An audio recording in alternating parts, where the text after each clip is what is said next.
RMC, La l'amour et vous, Brigitte Lahaye.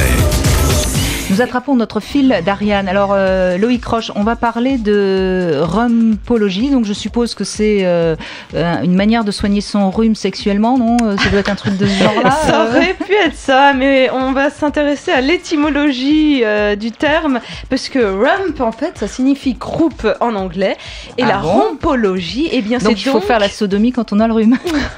Vous pouvez, si ça vous enchante, Brigitte, allez-y.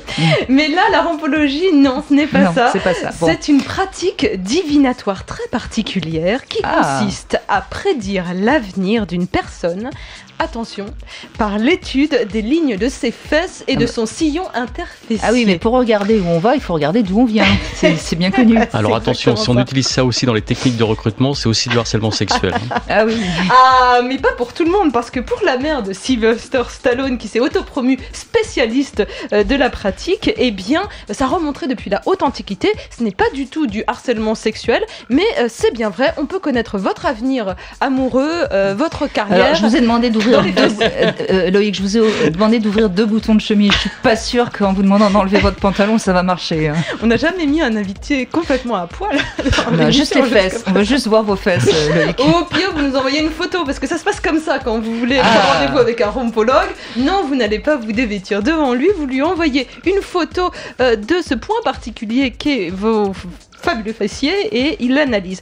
Alors je me suis renseignée. Bon, vous avez testé, Ariane, vous avez envoyé là, une photo de vos fesses? Ah non, il faudrait que j'aille en Angleterre pour aller voir l'un des rares rhumpologues qui existent. Et donc je suis un peu flemmarde, je vous l'avoue, donc j'y suis pas allée. Par contre, je me suis renseignée sur ce que les lignes de nos fesses pouvaient bien vouloir dire, parce que somme toute c'est facile. Pour moi, il y en a qu'une, il y a une raie, et puis basta, non? Il y en a d'autres. Il n'y a pas que ça, c'est un peu comme les rides, vous savez, les petites pattes de doigts qu'on a autour des yeux, ça fait bien des petites lignes, comme dans la main, c'est la même chose, nous avons des lignes. Et bien dans les fesses aussi, autour de l'anus, vous avez toutes sortes de lignes qui partent. Les stries de l'anus, et d'accord. on analyse à la fois la cellulite, on analyse aussi la forme des fesses en forme de poire, si elles sont galbées, rebondies, si vous avez une culotte de cheval.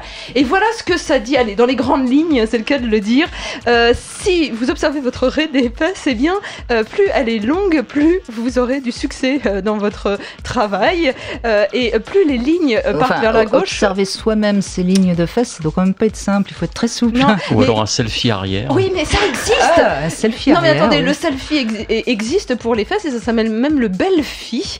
Et il y en a plusieurs qui s'amusent déjà, qui sont très doués dans l'exercice. Vous savez ce que ça veut dire si vous avez des fesses galbées et rebondies? C'est votre cas, Brigitte, vous qui êtes une bonne cavalière, vous êtes plutôt musclée à ce niveau-là. Et je suis plus rebondie devant que derrière, moi, personnellement.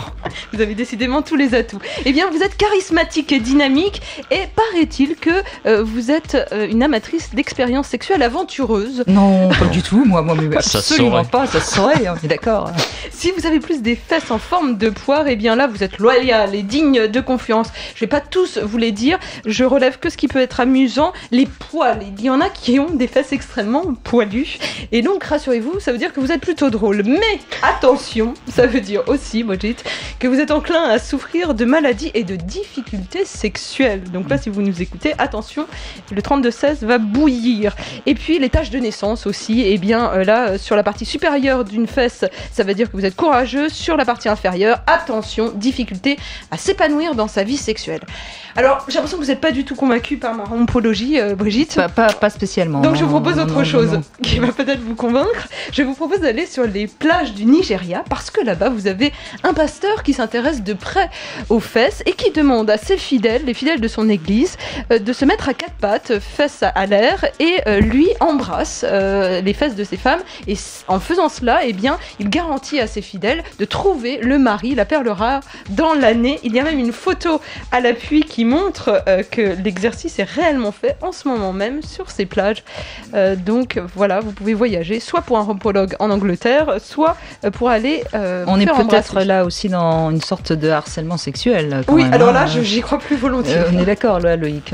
Il est certain que parfois la pseudo-science a bon dos. Sans jeu de mots. Mais bien sûr.